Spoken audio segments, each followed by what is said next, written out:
JoJo Stone Ocean. Ah,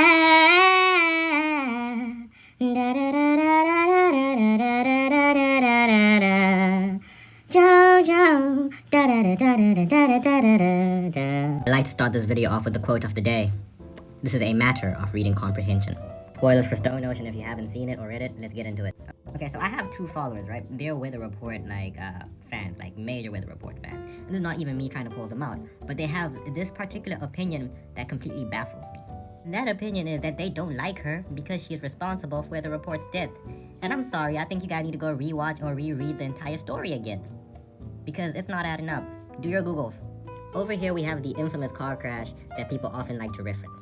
And there are two things I'd like to point out here. Jolyne is not driving, Versus is driving, and number two, they have snails for hands and there's a bunch of spikes all over the road.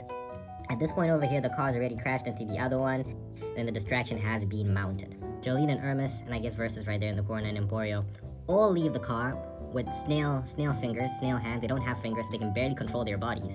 And they're looking for Weather Report. But why are they looking for Weather Report? Because Jolyne Cujo just sensed that something wrong is about to happen if she doesn't find him. As a JoJo fan, one of the most important motifs that you will ever encounter from part 1 all the way up to part 9, I'd like to imagine, is that of fate. Fate is such an important driving tool of the story.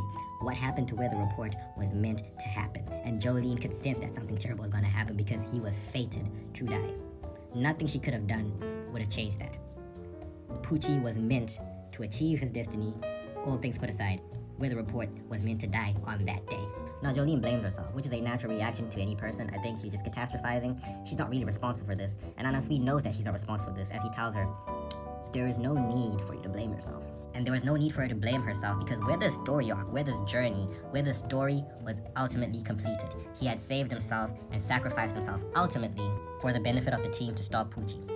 Blaming Jolyne for Weather Report's death is a very elementary way of looking at the situation. It's very surface level and shows a lack of engagement with the literature and the story as a whole. I'm sorry, I don't make the rules.